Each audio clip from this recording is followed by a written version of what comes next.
अस्सलाम वालेकुम, नमस्कार, गुड मॉर्निंग दोस्तों आपको बता दें कि कुवैत से कई ब्रेकिंग अपडेट्स आ रहे हैं। साथ में दोस्तों आपको बता दें कि 34 कंट्री प्रतिबंध को लेकर के एक फाइनल मीटिंग होने वाला है। तो दोस्तों इसके बारे में भी हम इस वीडियो में जानेंगे।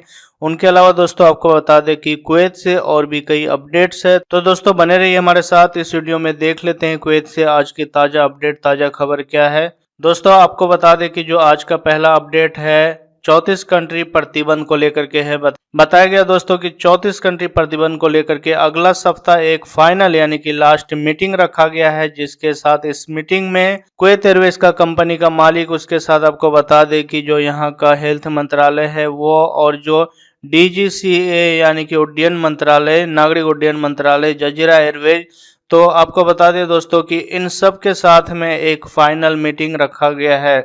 बताया गया है साथ में कि जो जितने भी नागरिक अभी वापस आने वाले हैं, खासतौर से जो घरेलू कामगारों की वापसी का फाइनल प्लान बनाया है कि 10 दिसंबर से कुवैत के अंदर आने वाले सभी डोमेस्टिक वर्कर के एंट्री होंगे।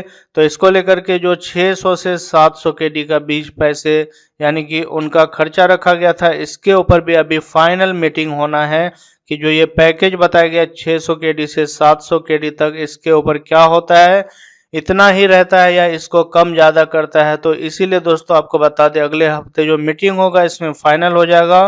उनके साथ ही दोस्तों यहाँ पे बताया गया है कि जो लोग भी कुवैत में एंट्री करेगा उनके लिए अभी कुवैत मोबाइल आईडी के जरिए से रजिस्ट्रेशन चालू कर देगा, यानी कि रजिस्ट्रेशन अभी शुरू कर देगा। जो यहाँ पे 5-6 तारीख को इलेक्शन है कुवैत के अंदर, वो इलेक्शन खत्म होते ही जितने भी डोमेस्टिक वर्कर है उनको एक आईडी दिया जाएगा, जिसके अंदर उनका रजिस्ट्रेशन शुरू हो जाएगा।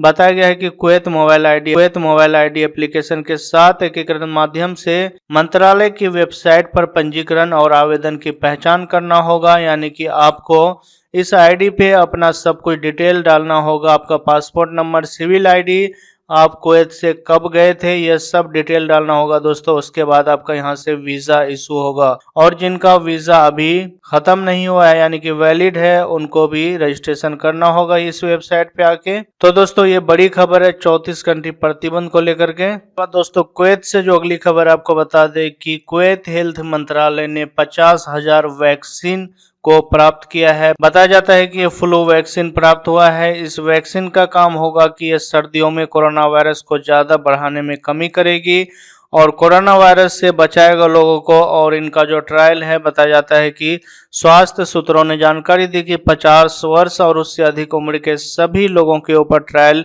अगले हफ्ते से शुरू कर दिया जाएगा। बताया जाता है कि मंत्रालय शीतकालीन टीकाकरण प्राप्त करने के लिए नागरिकों और निवासियों की सबसे बड़ी संख्या प्राप्त करने के लिए उत्सुक है, विशेष रूप से उन जगह में समूह जैसे कि बुजुर्ग और विशेष आवश्यकता वाले, जोखिम वाले लोगों को लगाने में ये काफी हेल्पफुल रहेगा, जिससे स्वास्थ्य संबंधी गंभीर जटिलताएं, बीमारी दूर होंगी।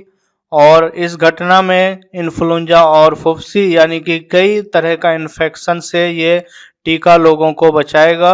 वहीं पर बताया जाता है कि विश्व स्वास्थ्य संगठन के आंकड़ों के अनुसार वैक्सीन वर्तमान में दुनिया भर में सालाना 2 से 3 मिलियन मौतों से लोगों को बचाता है। यह दर्शाता है कि मौसमी इन्फ्लुएंजा संक्रमणों की संख्या आने वाले दिनों में बढ़ सकती है, क्योंकि इन्फ्लुएंजा संक्रमण चरम पर पहुंचने की संभावना है। दिसंबर और जनवरी के महीने में इसे इन्फ्लुएंजा और कोरोना या दोनों से संक्रमित लोगों की संख्या वृद्धि होने की संभावना है। उसके बाद दोस्तों जो अगली खबर है आपको बता दें कि बताया जाता है शनिवार को कुवैत के अंदर भारी बारिश हुआ, जिसके कारण कई मंत्रालय के ऑफिस में पानी लगे, कई कार डूब गए। चलिए दोस्तों ये रिपोर्ट देख लेते हैं। आपको बता दें कि कुवैत के विभिन्न हिस्सों में बारिश के मौसम के लिए संबंधित अधिकारियों द्वारा की गई यात्रा विभिन्न क्षेत्रों को जलमग्न करने की समस्या को हल नहीं कर पाई। अच्छी पहली बारिश के साथ कारों को सड़कों पर तैरना पड़ा, जबकि कुछ घरों के कुछ तहखानों में पानी के नीचे डूब गए। देश में जहारा से सलवा तक मध्यम और भारी बारिश देखी गई, जिसके कारण बारिश के पानी से कुछ मैनहालों का जमवाड़ा जम गया। मंत्रालय ने कई स्थानों पर इससे जुड़ी आपातकालीन टीमों को तैनात किया है। जल निकासी क्षमता 27 किलोमीटर पानी को संयोजित करने के लिए डिजाइन की गई है। मंत्रालय ने आशंका जताई है कि जल निकासी क्षमता से ऊपर उठ जाएगा। यानी कि दोस्तों बताया जाता है कि कुवैत के अंदर बारिश होने के बाद जो यहाँ का मेन हाल है उसके अंदर पानी को एडजस्ट करने का जो क्षमता होता है वो काफी कम है, जिसके कारण यहाँ के रोडों पे बहुत जल्दी पानी फैल जाता है और वो निकासी का रास्ता नहीं मिलता है। दोस्तों आपको बता दें, कुवैत के अंदर खासतौर से नवंबर और दिसंबर के माह में बारिश होता है, जिसके बाद बारिश होने के बाद ही ठंड बढ़ना शुरू हो जाता है। उसके बाद दोस्तों कुवैत से जो अगली खबर है आपको बता दें कि जो कुवैत के अंदर 5 दिसंबर को संसदीय चुनाव हैं, उनको लेकर के बताया गया है कि इनको कवर करने के लिए यानी प्रोटेक्ट करने के लिए नाजा से 180 स्वयं सेवक को बुलाया गया है। बताया गया है कि कुवैत सोसाइटी के सहयोग से भ्रष्टाचार और निवारण के लिए सार्वजनिक सोसाइटी के स्वयं सेवकों के लिए प्रशिक्षण पाठ्यक्रम का आयोजन किया है, जो कि अगले 5 दिसंबर को होने वाले नेशनल असेंबली इलेक्शन 2020 को कवर करने और निगरानी करने का काम किया जाएगा। जो यहाँ का सचिव है दोस्तों बता दें कि अबरार अल अहमद ने इस परीक्षण पाठ्यक्रम में 180 स्वयंसेवकों की भागीदारी के साथ अपनी खुशी व्यक्त की, जो कि मंत्री परिषद के निर्णय के बाद चुनाव की निगरानी के लिए पारदर्शी समिति को चुनाव की निगरानी करने की अनुमति करने की निर्णय दिया गया है। चुनाव और शुद्धता के कारण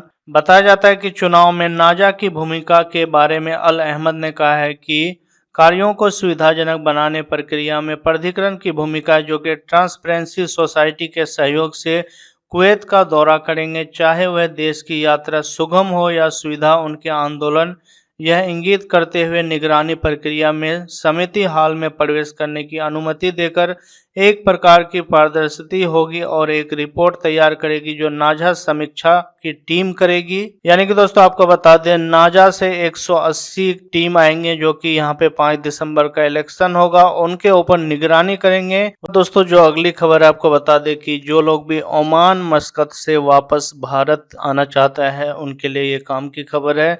यहाँ पे दोस्तों बताया गया है कि 27 दिसंबर तक जो ट्रेवल एजेंसी के मुताबिक कीमतों में बढ़ोतरी किया गया है। निजी एयरलाइंस द्वारा दोनों देशों के बीच एयर समझौते से रोक दिए जाने के बाद हुई जो अब 27 दिसंबर तक ये किराया बढ़ा दिया गया है। अभी केवल राष्ट्रीय एयरलाइंस ओमान एयर, सलाम एयर, एयर इंडिया और एयर इंडिया एक्सप्रेस को ही संचालित करने की अनुमति दी गई है। बताया गया है कि केरल के लिए टिकट की कीमतें सबसे अधिक है और मुंबई की उड़ान की टिकटों की सबसे सस्ती मस्कत की कीमत 171 है। जानकारी के मुताबिक बताया गया है कि मस्कत अंतर्राष्ट्रीय हवाई अड्डे से कोची अंतर्राष्ट्रीय हवाई अड्डे के लिए एक तरफा उड़ान की लागत जो ओमानी रियाल है 156 है। वहीं पे बताया गया है कि इसी तरह मस्कत कालीकट मार्ग पर टिकटों की कीमत जो ओमानी रियाल है वो 135 है।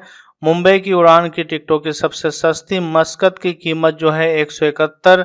इन क्षेत्रों में परिचालन कम है, इस कारण से किराए में बढ़ोतरी हुई है। तो दोस्तों ये था कुवैत से लेटेस्ट अपडेट। तो दोस्तों अगर आप कुवैत का खबरों से अपडेट रहना चाहते तो हमारे इस चैनल को सब्सक्राइब करें और इस वीडियो को ज़्यादा से ज़्यादा शेयर और लाइक करें।